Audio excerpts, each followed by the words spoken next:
Bom dia! Bem-vinda à História com Damasco, Maristela Trindade é a minha convidada de hoje. Se você ainda não conhece o YouTube, né, o canal do YouTube História com Damasco, nós temos lá uma playlist de História do Brasil, aonde acontecem, né, a postagem dos vídeos de 15 em 15 dias. E temos essa nova playlist, que é a Teia de História, que conversa com a playlist de História do Brasil, só que com outros olhares, com outras metodologias, com outras técnicas, um pouco mais leves, vamos dizer assim. A poesia, o teatro, a música, né? Tudo isso pode e deve conversar com a história. E é essa conversa que a gente vai ter aqui hoje com a Maristela. Antes de passar a palavra para ela, eu vou dizer para vocês quem é a Maristela.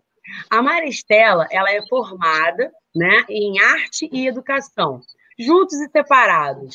Desde o início, né, desde cedo, ela foi contando histórias em comunidades e escolas, fez formação como arte educadora, e na Escola de Arte do Brasil, Augusto Rodrigues, hoje extinta. Cursou e formou teatro na Martins Pena, em dança-terapia através do movimento na escola e na faculdade, Angel Viana, e cursou também fisioterapia. Ela é terapeuta corporal, trabalha em projetos multidisciplinares na Rocinha, na comunidade do Santa Marta e em outras comunidades. Ela ministrou aula em algumas gerações de atores baseadas nos princípios do teatro físico, corpo neutro, corpo potência por atuação. Continua fazendo treinamento em alguns trabalhos, escreve, dirige, encena. É uma mulher polivalente. Foi uma das fundadoras do grupo de poesia Ratos Diversos. Sempre atuou com arte e educação, o que ela acha inseparável. Eu também acho, Maristela, bem-vinda ao História com Damasco. Bem-vinda, bem-vinda. Olá, Roberta. É isso. Mistureba, né? Sou uma mistureba. Sim, às vezes a gente fica pensando, né? Por exemplo, desde pequenininha, queria ser professora de história, né? Então todo mundo quando me perguntava assim, e aí, mocinha, o que você vai ser quando crescer? E eu, professora de história, professora de história. E aí eu me formei em história, né? E fui entendendo, porque eu fui estudando e fui falando, nossa, mas quanta coisa cabe aqui dentro da história, né? E depois de anos e anos e anos de magistério, eu falei assim, eu acho que é muito pouco ser só professora de história, né? Então aí eu abri espaço para contação de histórias, o que trouxe a arte para minha vida. E assim, hoje eu acho que a minha carreira ela vai se completando, né? Vai tendo aí uma completude com a contação de histórias, com a arte, com a vontade de escrever, né? Com a vontade de interpretar. Eu acho isso muito rico e, infelizmente, falta muito disso na escola, né? Porque a gente fica com aquela coisa muito metódica de datas, né? De eventos e de que isso vai cair no vestibular e tudo mais. E eu acho que a arte ela tira um pouco dessa tensão, né? A história é essa daí. Vai lá e se diverte, né? E a sociedade às vezes coloca que a diversão no estudo não pode acontecer, porque senão é vagabundagem, né? Eu acho que a gente É está aqui hoje pecaminoso. nesse bate-papo de hoje para desconstruir um pouco isso, né, Maristela? É engraçado, porque o que você está falando assim, comigo foi exatamente o contrário. Eu não conseguia encontrar, na história especificamente, por exemplo, vou dar o exemplo da história, né? Nada que eu acreditasse, falando com toda sinceridade, acreditasse com o meu sangue, sabe, com os meus sentidos. Era a data, rosto de alguém, o lugar, nada era associado com nada. Assim, eram coisas para decorar que eu não via, né? Assim, imaginar uma memória para que aquilo tivesse uma existência. E aquilo me incomodava profundamente. Assim, eu estudava história, tá, vamos indo, tal. E aí, quando eu comecei esse trabalho com o corpo, que é uma coisa mais palpável, né? Meu corpo, quando eu comecei junto, foi um trabalho bem forte, né, de consciência corporal, com dança, mas sempre consciente, estudando neuroanatomia, etc. e tal. E junto a isso, contando histórias para criança, é que eu encontrava na história e nesse existir uma relação. E quando eu comecei a trabalhar com os atores, que depois de tantas histórias que eu vou pulando e vou voltando, assim eu sou, que eu comecei a trabalhar com os atores, foi quando a história em si se tornou fundamental. Porque a gente queria pesquisar qual é o tema. Então, peraí, como é que pesquisa esse tema? E, no caso, o tema foi exatamente História do Brasil. Assim, a gente inventou que ia fazer um projeto chamado, eu inventei, né? Samba, Choro e Poesia. Era o nome do trabalho. No começo era só samba, samba. Mas aí, de onde vem isso? Aí a gente vai lá para os índios que estavam no Brasil, e aí a gente vai para a África, aí você estuda o povo banto, aí isso tudo começa a ganhar uma realidade que é o nosso povo. Um reconhecimento, né? Você passa a reconhecer o que você não reconhecia. Não via. Tipo assim, Brasil tem 520 anos. Brasil tem 520 anos agora, né? Brasil tem quantos anos? Mas espera aí, os índios mesmo, a gente nem atinava quando pequeno, eu pelo menos, assim, tá, tem os índios. Mas eles ficavam nesse lugar do tem os índios, que era uma coisa antes de existir o país que eu nasci. Ah, e tem os negros, mas os negros já fazem parte desse país que eu nasci. Então, até você despertar para isso claramente, que a história é muito maior, né, do que o que ela é contada. Nós somos um país novo, nós não somos um país novo. Né? Nós somos uma terra muito antiga, com povos muito antigos, e assim, eurocentradamente falando, eurocentricamente falando, é novo. Mas ele não é, ele é carregado de milhões de histórias. E aí a gente vai compondo, se recompondo, e eu acho que isso é um momento muito forte, uma história do Brasil e do mundo, né? Que eu acho que essa coisa está pipocando por aí de diversas formas. Sim, sim. Quanto mais a gente vai entendendo, se aprofundando, estudando, né?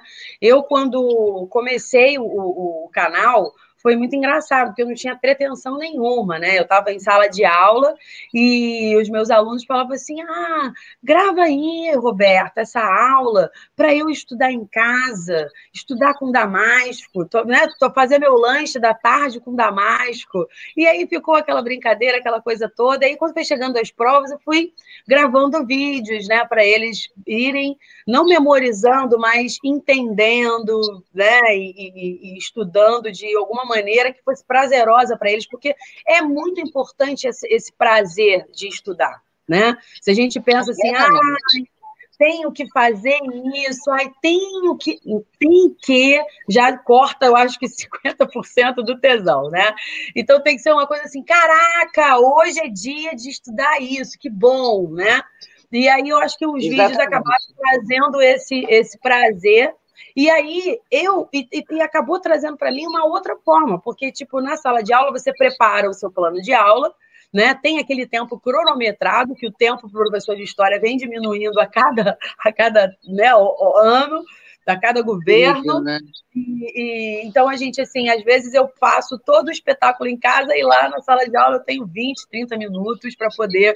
Né? Então, na internet é diferente, você tem todo o tempo para você, e aí você pode escolher como colocar aquele conteúdo da maneira que é prazerosa para você, da maneira que é interessante para você, e aí isso acaba chamando, conectando com outras pessoas que também acabam, né, gostando desse diferente.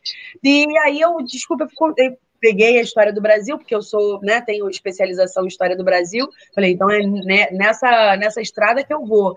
E quando eu comecei a estudar, e de novo, né, pegar e para poder fazer os vídeos, porque a gente tem que estudar, enquanto contação de histórias, a gente precisa se apropriar da história, né? Reviver um pouco aquilo, se emprestar seu sentimento, né? Se dar para aquela história tomar vida e poder afetar o outro de uma forma positiva. E aí eu fiquei pensando, nossa, quanto ainda da história a gente tem para descobrir. E exatamente isso que você estava falando, tem para sentir também. Porque a gente não sente, né? A gente sabe só que vai cair, eu preciso disso porque vai cair no vestibular, né? Ou então, às vezes os alunos falam assim, para que eu vou estudar isso que já aconteceu há tanto tempo, né? Na minha relação, que é mais antiga, né? Estou com 58 anos, estudando escola de freiras, a mensagem era bem essa, entendeu? Saiba. Mas isso, olha só, no teatro, e você contando história, começa a perceber isso cada vez mais, né? Você entende que só isso não cabe. E ele não só não cabe, como o teu prazer de buscar, ele ganha outras esferas.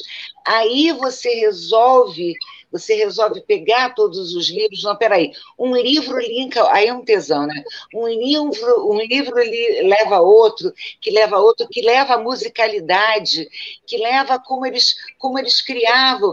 Isso foi em que tempo? Aí vai ganhando um dado de ancestralidade, de tempo, né? Que vira real, porque você se vê, não, eu tenho essa influência, eu sinto ali, aquilo ali está ali, não é só aquilo que você precisa decorar e esquecer. Se te colocam hoje numa sala de aula, você é totalmente diferente da pessoa que quando você se formou. E eu acho que esses novos historiadores, eles são fundamentais para passar essa maravilha que, na verdade, é a história, porque ela, para mim, é como ciência. Você vai descobrindo. Tem muita coisa para revelar, né? A Eliane Cruz trouxe aí toda a questão lá da Pedra do Sal, dos cemitérios. Tem muitos escravos. Os nossos índios agora estão saltando aos olhos das crianças de uma forma diferenciada, e eu acho que ainda falta muito, né? Porque são muitas nações. E eram antes imagens, eu acho, sabe? Eram figuras, sabe? Figuras com. Parece que ficava muito aquela coisa assim, a figura com uma legenda, né? Esse Exatamente. Daqui é fulano, esse daqui, e aí ficava aquela coisa vaga, e a gente não conseguia se identificar, né? E aí as coisas ficavam desconectadas, assim. Eu gosto muito do samba, né? Mas eu não sei por que eu gosto. Né? Eu assim, lembro que eu, desde pequenininha, eu sempre fui aquela que esperava o carnaval, até hoje, espero o carnaval chegar. Para mim, eu estou esperando o carnaval chegar. E era uma coisa que me contagiava, né? Então, assim, ninguém me ensinou a sambar, ninguém me ensinou a gostar daquela coisa. Era assim, só ouvir o batuque, eu já estava indo. Já então, vai agora, E aí, depois que a gente vai estudar, que a gente vai entender, cara, isso tá no meu sangue, né? Isso tá vindo da minha ancestralidade, não tem como, mais forte para mim, né? Ver um batuque e o meu corpo, você deve entender melhor essa questão do corpo, né? Porque tem coisas que você nem percebe, mas já está acontecendo, né? O batuque está ali, mas você não quer, mas você já está, e você já está indo. Eu acho que é uma coisa muito, muito gostosa, e quanto mais a gente vai entendendo e a gente vai inserindo essas potencialidades dentro da escola, né, levando a música para a escola, né, levando a poesia para a escola, fazendo a interdisciplinaridade, assim, a história para quê? Olha só a história com a literatura. Olha como ela fica muito mais potente, né? Olha como ela fica muito mais significativa. E aí, quando você pega para justamente fazer isso, deixa eu trazer um outro olhar para você. como é que o índio, de fato, né, enxergava essa terra, vivia nessa terra, né, cuidava dessa terra, por ele, pelo que ele está dizendo, pelo que ele está contando, nenhuma outra Exatamente. pessoa diferente dele. O negro, né, como que ele chega aqui e constrói tudo, porque se tudo que a gente tem hoje aqui nesse país foi construído pelos negros, entendeu? Tudo que a gente sabe, tudo que a gente desenvolve, quem deu o pontapé inicial foram eles. Então, se a gente come, graças aos negros, né? Se a gente dorme, se a gente mora, se a gente pode caminhar, é graças a eles que foram ali construindo tudo. E a gente, às vezes, não tem, assim, a gente já pega a história pronta, né? Então, no Brasil, se descobriu o ouro e veio todo mundo para cá. E aí ganhou-se muito dinheiro, e a gente fica na política e na economia, na política e na economia, mas quanta coisa tem aí nas entrelinhas, né? Eu lembro quando estava fazendo as obras ali do Porto, né, que se achou aqueles restos do cemitério dos negros, né, que eles eram jogar as ossadas e muitas coisas, muitas coisas, e quanta história se cabe ali. Então, hoje você fazendo um passeio por ali, caraca, é uma aula de história que você nunca teve na vida. Eu acho que é presente de privilégio, porque eu falei, aonde que isso está na sala de aula, né? E a gente pode estar botando essa aí, mas eu quero saber como é que foi essa coisa da poesia, né? De pensar, porque a gente está aqui hoje porque eu me apaixonei por uma poesia sua, maravilhosa, né? Falando justamente desse sentimento, né? Do índio e do negro pelo Brasil naquele período colonial. Como é que foi essa construção? Eu acho que vem exatamente daí. Poesia, sim, sempre foi uma coisa muito atraente, eu não sei por quê também, né? Não tenho muita clareza de pequena. Eu tenho um caderno aqui de poesia de 12 anos de idade. Então, tem a questão da sonoridade. A gente tem uma língua que ela tem uma sonoridade que está engendrada com tudo isso aí que a gente falou, né? Com essas palavras misturadas. E essa musicalidade ela é fantástica. Quando eu fui trabalhar com os atores mesmo, atores que hoje são profissionais, são bem famosos, na época eles não eram, eram alunos, eles não tinham a menor noção dessa questão histórica. Eu estou voltando um pouco para chegar lá. Claro. Então, eu os levava para Lapa para ouvir a música que gerou a música da Tia Seata, que era que depois se transformou no chorinho, que tinha que ficar na frente da casa para esconder o samba. Tudo, até a poética veio dessa história. Porque aí você começa a olhar as pessoas com toda uma diferença no sentir. Então, dentro desse trabalho, ele foi extremamente poético e aguçou, não só em mim, como neles que não sabiam de história, como uma coisa viva que eles podiam constatar. Isso, para mim, é um orgulho, é um prazer saber que tudo que eles negligenciavam, que eles ignoravam em termos de chorinho, samba, que eles foram lá. Uma vez eu fui para Valença com eles e os levei para ver o jongo, né? Porque lá tem Resende, né? Resende Valença. Vamos, isso tudo em prol de uma peça. Vamos lá, vamos ver, vamos fazer os tambores com Robertinho Silva, que é um fera. Em tudo tem uma história poética narrada, né? Nessa música, nesse olhar que a gente tem, que se compadece e que sofre junto, porque, como você falou, o samba no seu corpo. Quando você samba agora, além do prazer, você canta aquela música sentindo o que ela significou lá. Ela está em você, ela faz a ponte, ela cria a história, né, em você, no seu corpo. E aí foi uma coisa que foi natural, fui escrevendo mais e escrevendo a peça né? Fui escrevendo, foi surgindo essa coisa de poesia junto, aí fundamos um grupo eu comecei a frequentar mais os saraus. Dar aula é um barato, porque a gente não dá aula, a gente troca, né? Então, assim, eles, não é isso? Teve um deles, que hoje é um ator bem legal, Gabriel Luchar, me trouxe um livro do Lan, né, que é de caricatura e tal, e foi onde tudo começou, assim, a ideia de fazer uma peça. E aí eu comecei a escrever muito, e eles iam ficando, e a gente fazendo essas saídas, e eu escrevendo mais, e tinha que ter uma linguagem poética, e eu buscava a poesia da época também, né, Castro Alves, não sei o quê, ia buscando Solano Trindade, ia buscando... Infelizmente, as mulheres ainda não apareciam tanto, né? Porque era difícil. Porque imagina o quão rico mais ia ficar, né? Pô, incrível! Mulher em letra de música, mulher em letra de samba.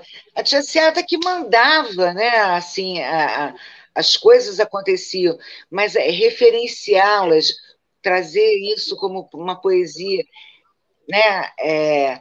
Como Pixinguinha conseguiu fazer, ainda tem muita estrada ainda para acontecer. Eu acho que agora está assim, a pipoca começa a explodir, né?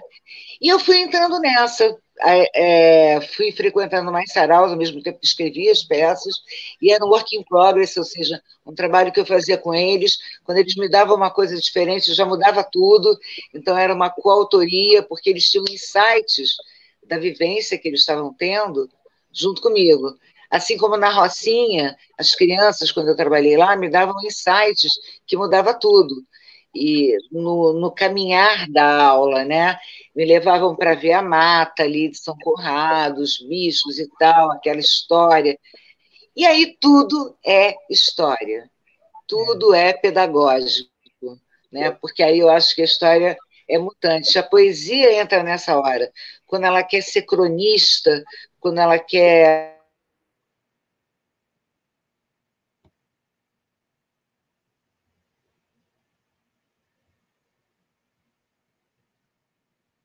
Mari? Tá aí?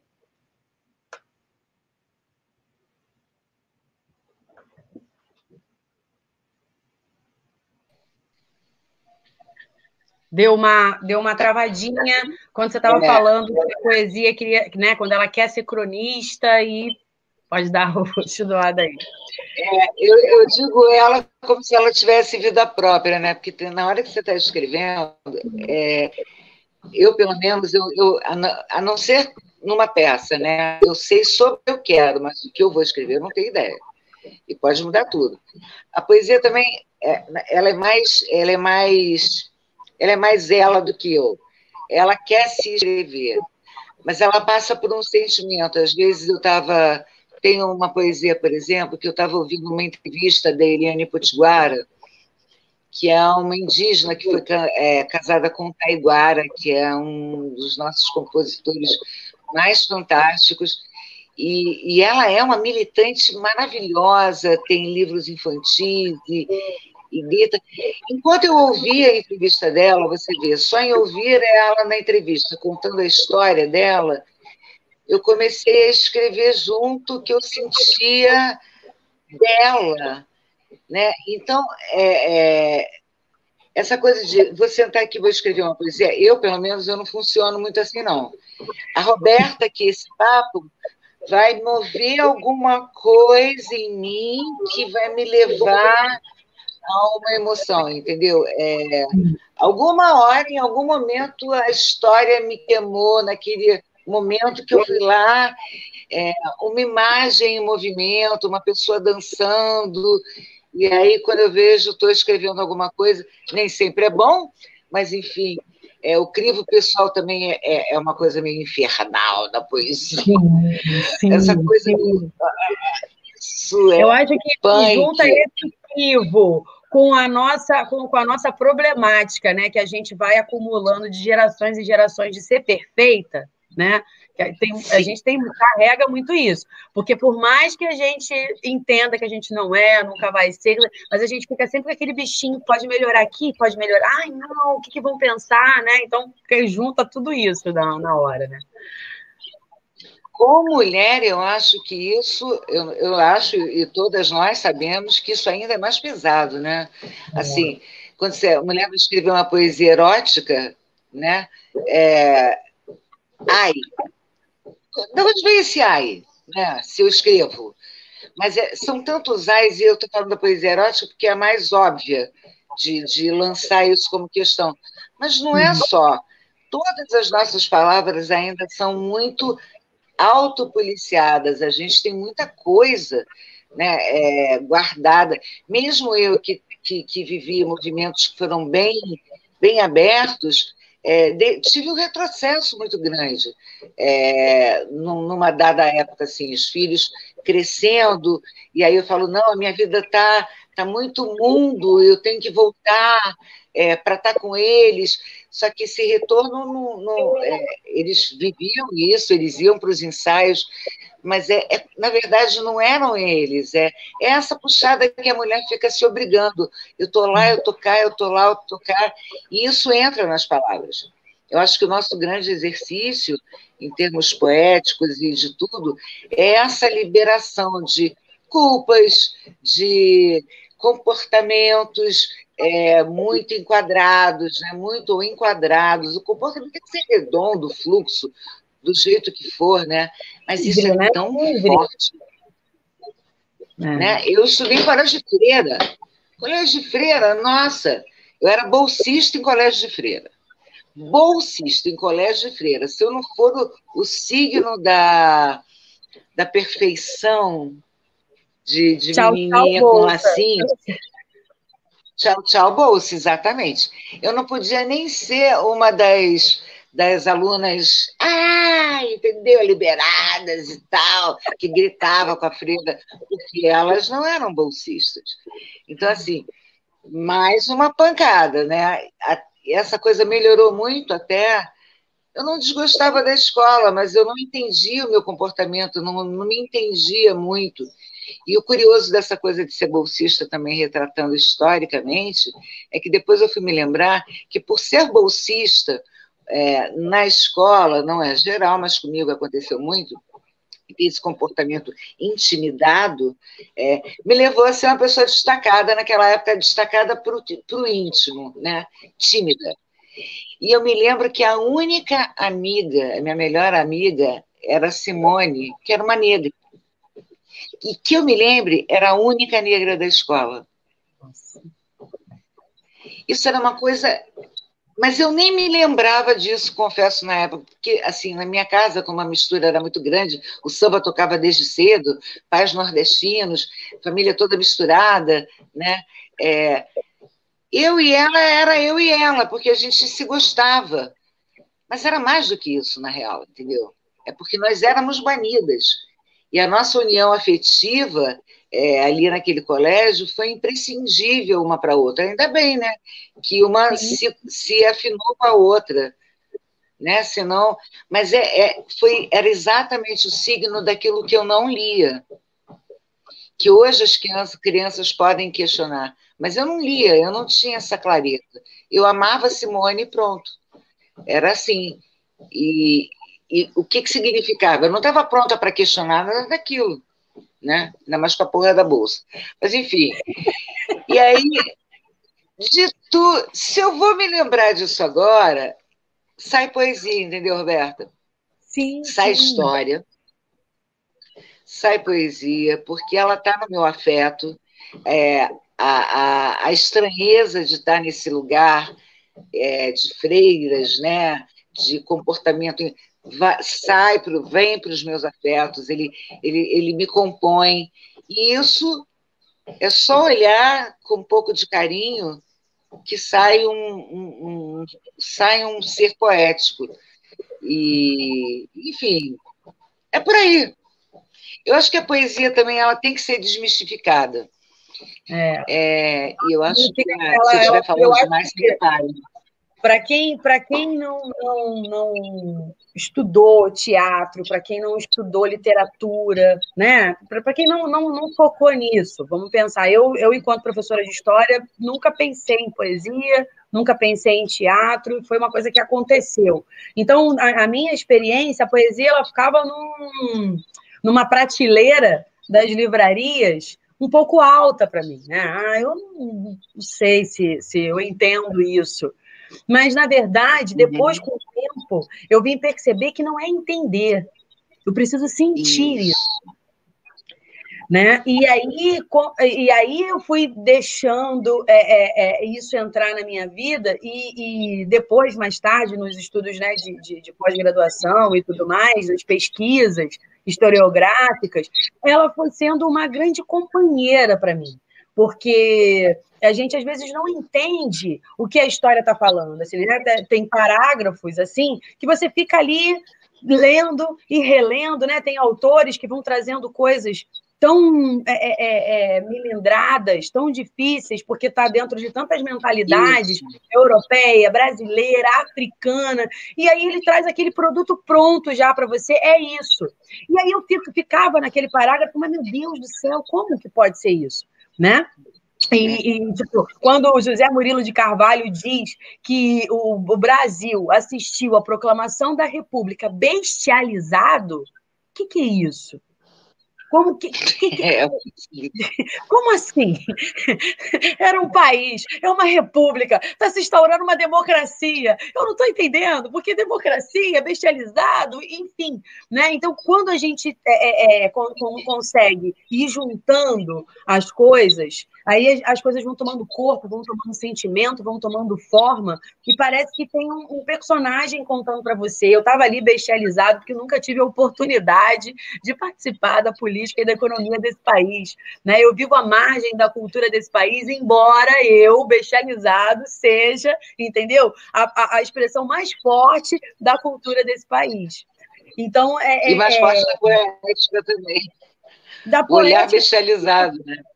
Eu fiquei maravilhada com um livro que eu descobri, que é As Ruas do Rio, do João do Rio. E tem um capítulo dele que ele fala só das orações que os negros faziam. E Maristela é uma oração mais linda do que a outra, é pura poesia, é um encanto. Porque eu tenho que anotar. É uma conversa de coração para coração, sabe? O negro está conversando com o coração do orixá e o orixá está acreditando que aquele orixá vai trazer aquilo que ele precisa, não é a grana, não é o poder, não é o domínio, é aquilo que ele precisa para ele se transpor, sabe? Para ele conseguir vencer aquela demanda, para ele conseguir entender por que ele está naquele lugar. Então, assim, ele quer se desenvolver. A oração do negro é para ele que ele se desenvolva enquanto ser humano. Porque se ele conseguir esse desenvolvimento enquanto ser humano, tá tudo bem, comida não vai faltar para ele, porque ele sabe que a natureza é abundante, sabe? Que o Deus da floresta é abundante, que o Deus da chuva, do trovão, é abundante. Então, ele não tem essa preocupação. Então, é uma coisa muito genuína, né? E aí, depois, ele vai contando para a gente como que as orações chegam, essas orações que a gente conhece hoje, né? E a Igreja Católica entra e aí vai colocando a culpa, o medo, você é pecador, você precisa muito para merecer isso, né? E essa mentalidade não havia antes. Então, assim, ela foi destruída e construída uma outra, e aí há essa necessidade desse resgate. Aí eu quero aproveitar para pedir para você falar aí uma poesia para a gente, né? Para que a gente possa ir pensando nessa questão do sentir, do resgate, do se apropriar nesse momento. Isso que você falou é fantástico, porque é exatamente a diferença que nos pegou, né? A gente virou martelo, a gente virou tudo isso que era belo. Imagina isso num livro de poesia para criança, onde na história, de poesia não, dentro dos livros da história, onde você pode contar o que o negro estava orando. E a outra versão.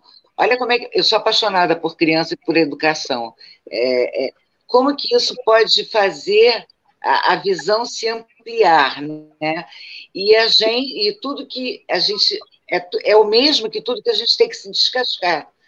Hoje é descascar e não é fácil, né? Não é fácil porque quando você é criança as coisas entram e elas vão formando essa estrutura de ser, né? E aí você hoje tem que pegar isso e jogar fora. Inclusive a Elaine Marcelina, que é uma escritora que está concorrendo ao Jabuti, que é uma mulher negra fantástica, ela criou uma escrita, a escrita parideira, que é vamos parir texto sem essa estrutura eurocêntrica, que ok estudar. Agora, se a gente depender dessa estrutura de rima, quadra e tal, para pôr para fora um sentimento, não vai rolar. Carolina de Jesus não teria sido quem foi. E ainda está nascendo, né? Essas quadrinhas, não é? Tem que ser assim? Não tem que ser assim. Letras de música que a gente tem de mais fantástico, elas respeitam a musicalidade. E são poesias plenas. Elas respeitam um sentido de batimento cardíaco com os instrumentos, que pronto, nasce uma poética maravilhosa. Enquadrar isso é quase que dizer, não fale dos teus sentimentos. Não narre a sua história com verdade. Só replique, sabe? O que eu acho uma grande merda. Mas, enfim, vou pegar aqui. Eu tenho o verbo aberto e falo pra cacete, né? Então, vamos embora. Adoro! Ai, meu Deus do céu! Então, tem uma aqui. Eu não sei qual foi que você tinha ouvido e gostado. Foi aquela que mas eu vou... você recitou no último sarau do Literalmente Elas, que você foi a última a se apresentar. Tinham duas. Farda, Falso Homem, e tinha... Bom, posso ler até as duas. Uma é um pouco maior do que a outra, mas não são enormes. Uma é menor, que fala das mulheres dentro dos homens. Mas, historicamente, eu acho que essa daqui faz mais sentido dentro dessa história. Então, vamos lá. Se eu errar o tom, é pura emoção, tá? Vamos lá. Parem, humanos, de matar a humanidade como se fossem deuses escolhidos, caídos das histórias frouxas urinadas nos tecidos coloniais. Percebam a beleza das cores distintas, misturadas, acendendo a alegria de nascer e crescer, sem posturas falsas, doídas, modeladas a sofrer. Chega dessa babaquice atroz de atirar nas aparências com horror e vaidade bélica. Glamour é a vida das nossas parteiras e benzedeiras, trazendo à luz o lado oposto de cimentos uniformes que esmagam crianças e formigas. Não quero mais desistir de ser humana.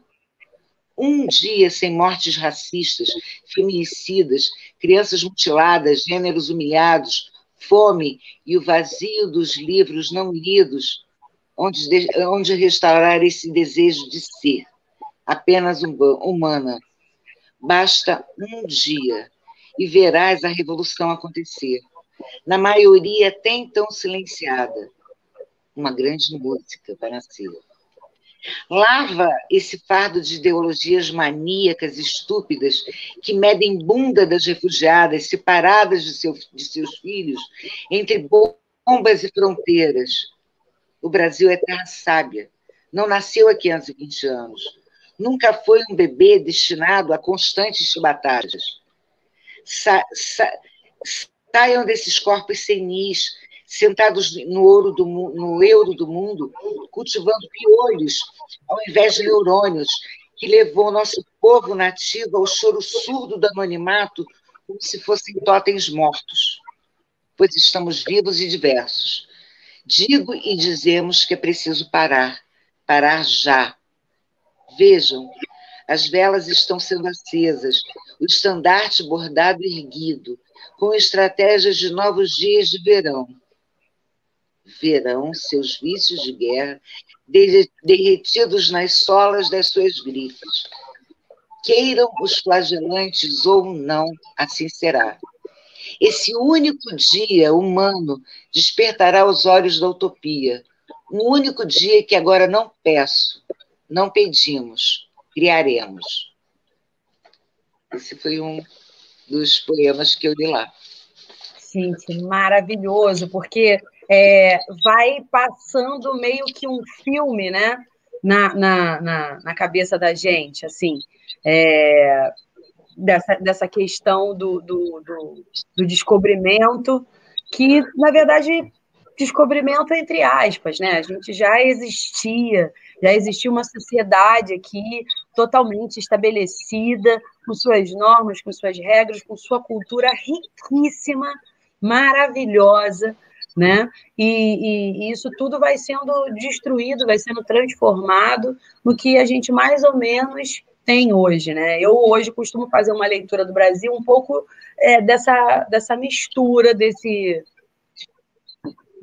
um pouco de tudo. E que a gente está num momento, todo mundo fala, tá muito ruim, a política está muito ruim, mas eu tenho um olhar esperançoso de que a gente está se entendendo assim. Cada um Sim. Com o seu cada um, essa quarentena, esse vírus, todas essas questões trouxe você para olhar para você mesmo, né? E outra coisa também que eu estava pensando quanto que a gente precisou se ver. Porque para você dar aula, para você fazer alguma coisa, você tem que ligar uma câmera e conversar, né? Para tudo a gente passou a estar ali na câmera, né? Na câmera. Antes a gente só se via escovando os dentes no café, né? Depois do café da manhã, para trabalhar, e era muito raro os momentos que a gente se via, que a gente se olhava. Então, eu acho que hoje está acontecendo muitas coisas e que estão doendo, e que está sendo difícil, e que está sendo complicado, mas são coisas que estão empurrando a gente para se ver, para se olhar e se entender. Desculpa. Sim. Não, eu acho assim, é um poema que não foi bem dito, mas ele é assim, ele é um poema de grito, para que se pare uma coisa que já acontece há zilhões de anos, mas que chega no final, é exatamente isso, já está sendo feito. As velas já estão acesas, os estandartes estão aí, pedindo ou não, vai acontecer, e eu acho que essa pandemia, realmente, ela trouxe mais pessoas se encontrando. Eu, por exemplo, nunca tinha tido uma conversa num Zoom, nada. Então, se eu pensar, tirando os grupos que eu frequentava, hoje eu conheço muito mais pessoas. E não é uma gama zilhões de pessoas, porque eu não aguento também, nem eu acho que não é por aí.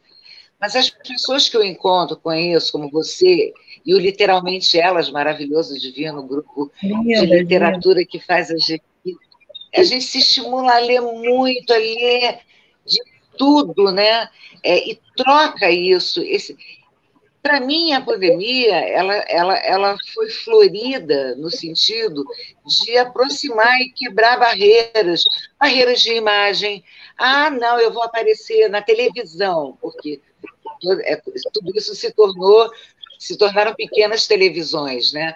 Você quebra isso, né? Eu estou aqui, a gente está aqui sem filtro, entendeu? Está aqui falando e a partir de um encontro que se deu num desses encontros. Tem muita gente sofrendo? Tem, mas eu acho que tem a necessidade de olhar para si e falar, eu preciso de amor. Onde esse amor ele pode vir de várias maneiras. E não tem negação de um futuro, porque esse futuro também virá com toda essa tecnologia. Então, é melhor abraçar e se embrenhar fazendo boas escolhas, né?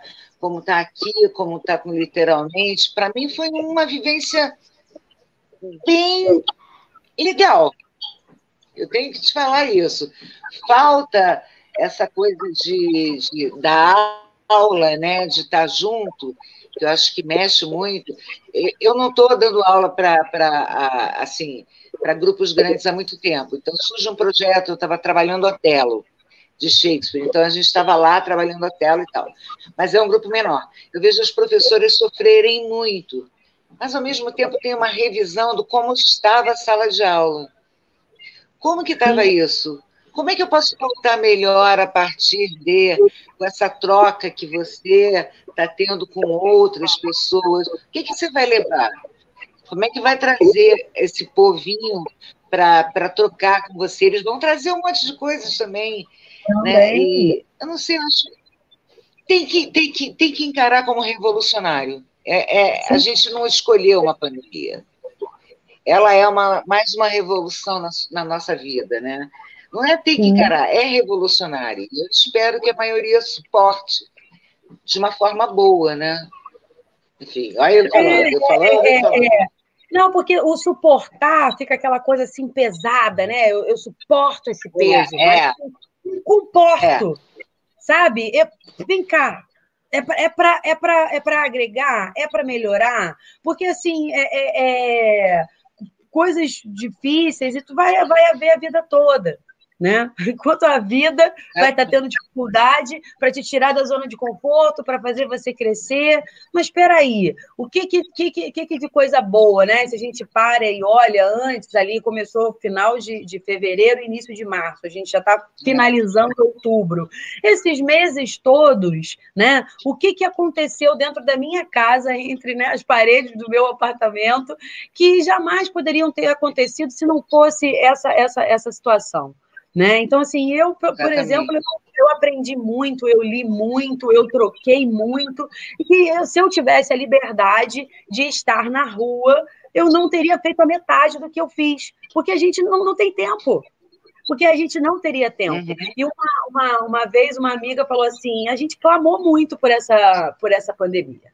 Parece loucura pensar isso, dizer isso, mas nós clamamos por ela, porque a gente vivia pedindo: eu quero mais tempo com a minha família, eu quero mais tempo. Teve uma crônica que saiu no jornal de uma mulher que queria ser presa, que cometeu um delito para ser presa, para ficar encarcerada, e quando o marido foi visitar ela, e ela falou assim: não me solte, me traga livros. Me traga todos os meus CDs. Eu quero ler todos os meus livros aqui. Eu quero ouvir todos os meus CDs e vai embora. Cuida das crianças. Então, assim...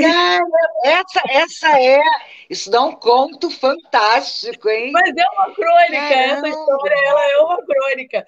Então, eu falei... genial! Quando ela falou essa coisa de que a gente clamou a pandemia, automaticamente me veio essa lembrança dessa crônica dessa mulher presa que não queria sair da prisão. E falou então, assim, a gente clamou por mais tempo para ler, a gente clamou por mais tempo para ouvir nossas músicas que a gente nunca mais ouvia, porque a gente bota lá no aplicativo, o aplicativo escolhe, né? Ah, você mais ouviu isso aqui. Então, e aí você não tem tempo de ficar ali seleciondando, né? Você não tem tempo Parece telepatia, né? Do nervoso. Né? De cozinhar uma coisa que você quer comer e sem pressa, porque você não vai a lugar nenhum, você não tem que fazer nada, entendeu? Então, olha, como a gente clamou por essas coisas e poder plantar, né? E cuidar das nossas... Porque plantar não é só simplesmente você comprar a planta lá na floricultura e trazer para casa, olha que bonitinho que eu trouxe. Não, ela precisa de atenção, ela precisa de amor. Eu acho que abriu espaço também para a gente olhar as várias potencialidades do amor, porque o amor também, eu acho que na nossa sociedade estava doente, e hoje ele vem passando por um... A gente vem vendo isso nas coisas que estão acontecendo aí, né? É amor que está faltando no diálogo. Isso que você está falando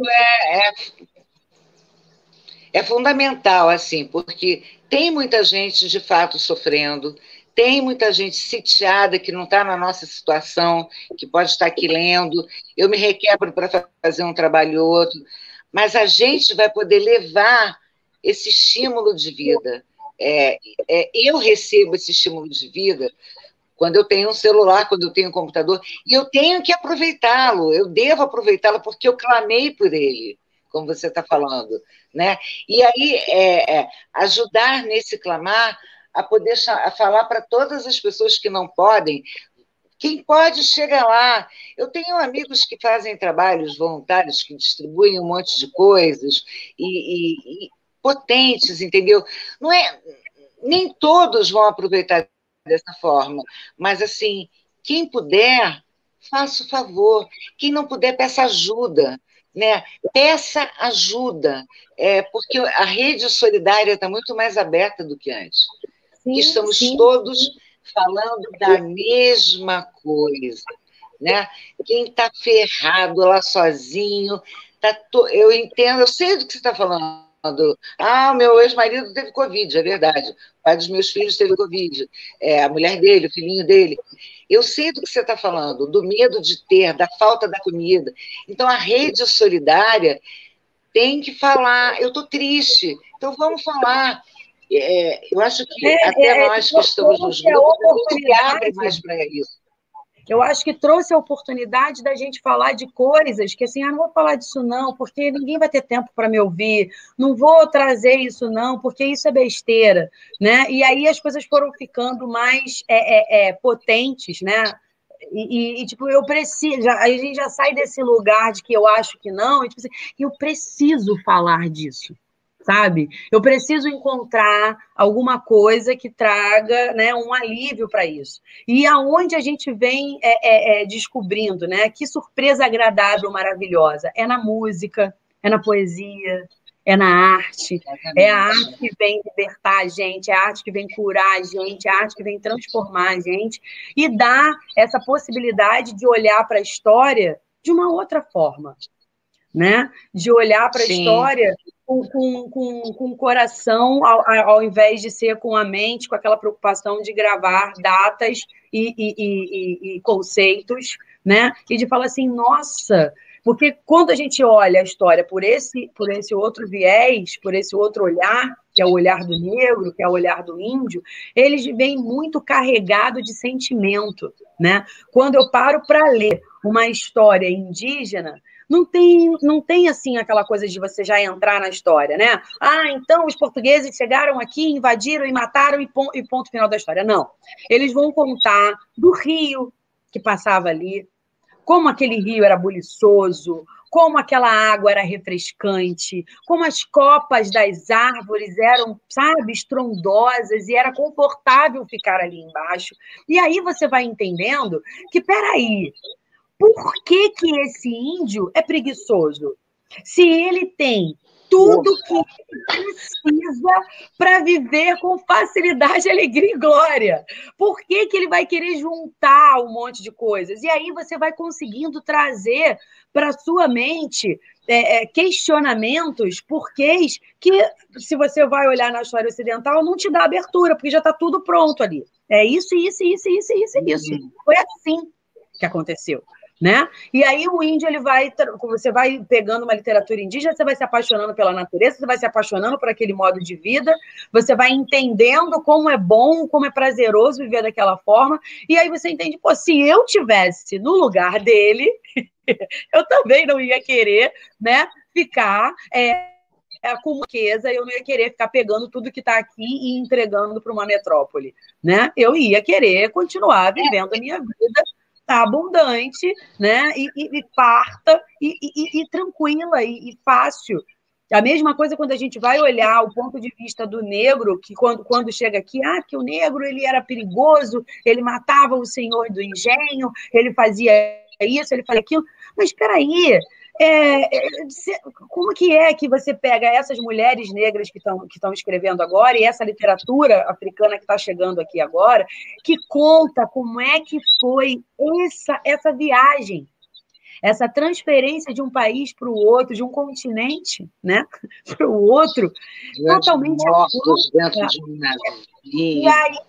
E dentro disso tudo, aí você, por muitas das vezes, existem pessoas que falam assim para mim, eu não gosto da literatura africana, não, porque é muito sofrimento, Roberto. Mas se você pega, tem o sofrimento, sim, mas ainda dentro desse sofrimento, você tem ali um sentimento, uma coisa, porque elas estão ali contando a vida delas, que passou por aquele sofrimento, sim, mas como que elas conseguiram... antes. Como que elas conseguiram existir apesar desse sofrimento? E aí a gente consegue ver, fala assim, meu Deus, eu vim dessa ancestralidade aí. Se essa mulher tem essa força que, cara, eu também tenho, e te possibilita a descobrir isso dentro de você mesmo. Quando eu vejo uma heroína negra que passou por todas essas questões, né? Um conto infantil que eu acho muito significativo, que foi o da Esperança Garcia, que ela é alfabetizada e ela consegue escrever uma carta, e eu vejo o quanto, sabe, foi uma carta. Foi uma iniciativa, sabe? Mas o quanto de valentia tinha aí, o quanto de esperança, o quanto de verdade, de vontade de fazer diferente.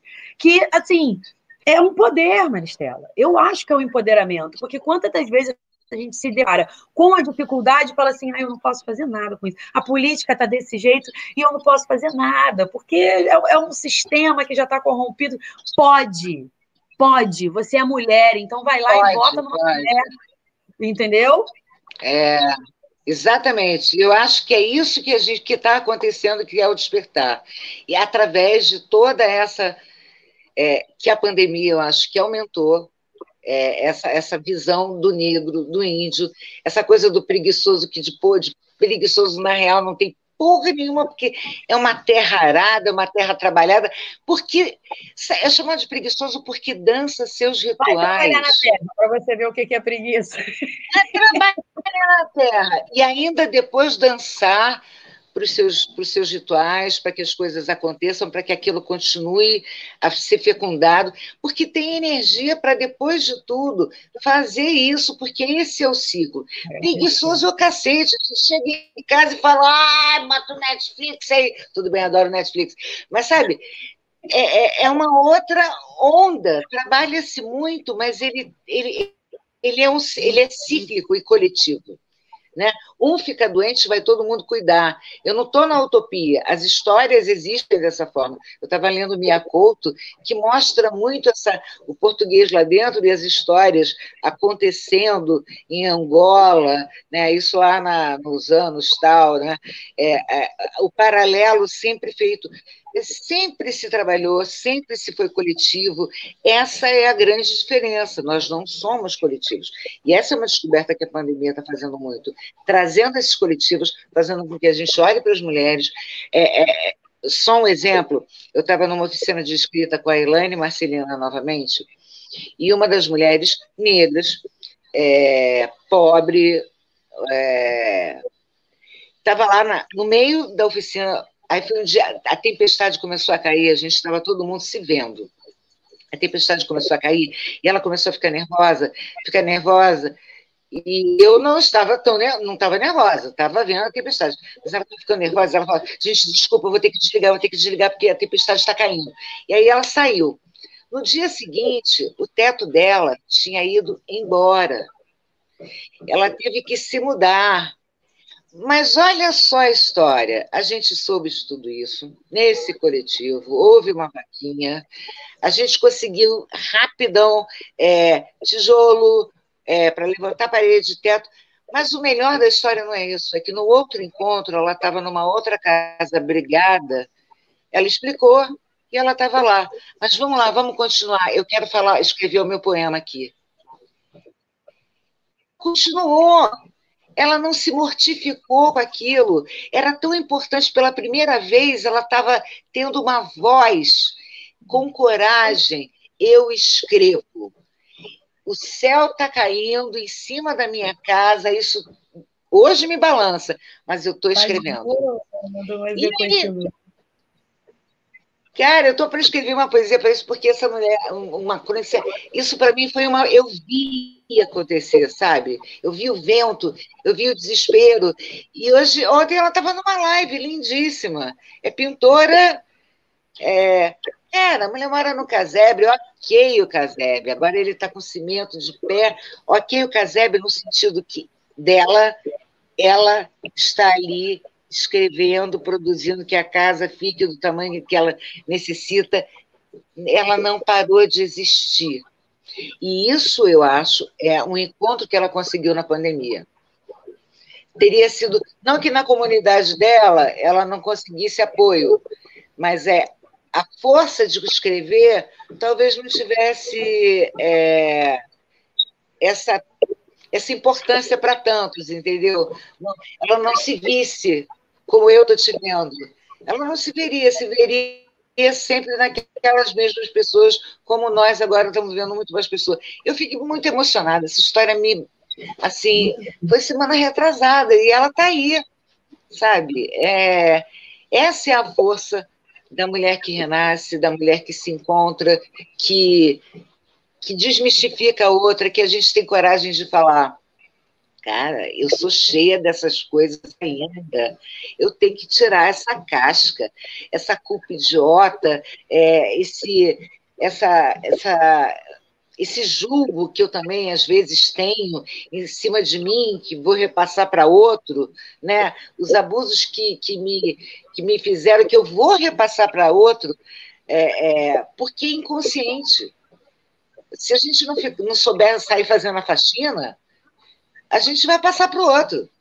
Vai passar para os filhos, vai passar para os amigos. Você vê que você está criticando todo mundo. É gorda, é magra, é feia, continua criando aquilo que a gente não quer, perpetuando aquilo que a gente não quer, e no final das contas a gente não entende, mas por que eu estou vivendo nesse país, né? Por que eu estou vivendo nessa sociedade? Por que as coisas não melhoram? Porque a gente continua criando.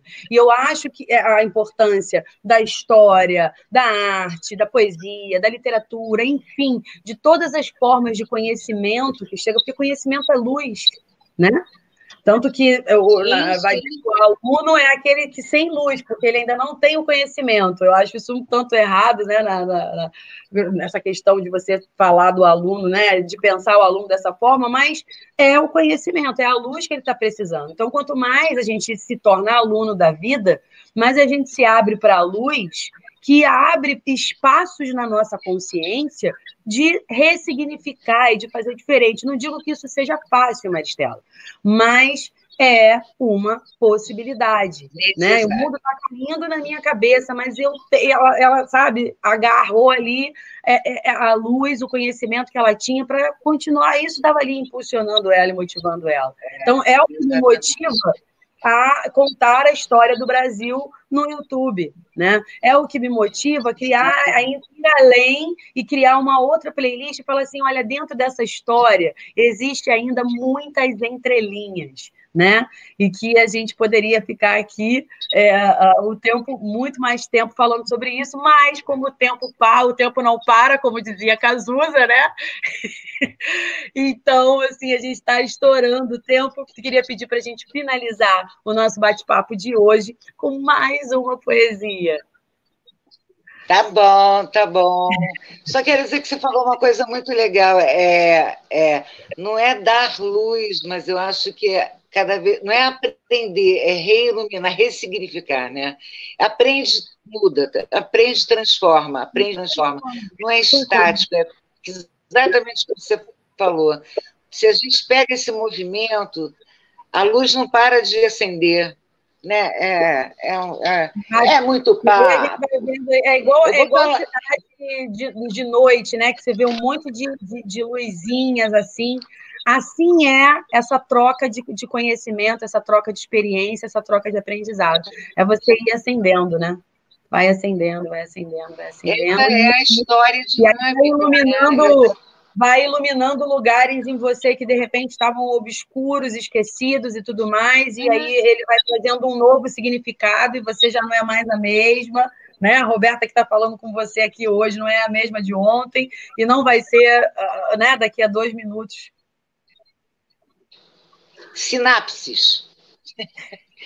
Olha só, eu vou falar uma que também é meio braba, mas é porque está dentro da história. Eu acho que é da história do homem, porque está dentro desse contexto. Depois eu falo outras em outras oportunidades mais líricas. Mas vamos lá. Bicho homem, você ainda rejeita o fato de que todas as mulheres cabem em ti? Se não por consciência, se oriente na ciência. O cheiro dos nossos hormônios estão nos teus atos mais cabais. Quando choras, amas, ri, sentindo arrepios e desvaneios dançantes. A lua, somos nós que estamos em ti. Não arrogues suicidar seu feminino, capaz de salvar das intempéries do destino, da violência ignorante que te farda, falso homem. Farda, falso homem. Você que se permite esmagar os úteros de onde todos nasceram, vai sentir-os queimar em tua essência. Tua vida será nutrida pelo fogo da mulher que chora em ti, e ela resistirá. Tire essa farda, falso homem. Seja real. Homem que escorre mulher no sangue, assim como em nós circula o tempero que te compõe. Desperta nosso cheiro no teu suor sem medo, exalando no universo a certeza de um homem melhor. Um homem sem farda, sem falso, um homem de amar, um homem-mulher. É isso. Maravilhosa. Maravilhosa. Quero agradecer muito, muito, muito essa oportunidade, né, de estar aqui no canal, de compartilhar esse saber, né, essa presença tão forte, assim, você está aí na sua casa, eu estou aqui na minha casa, mas, assim, uma conexão, né, uma presença, uma paixão pelas coisas que você é tudo de bom nessa entrevista. É uma nossa, uma delícia. Façam todas as entrevistas com a Roberta. Super relaxada, história é tudo de bom.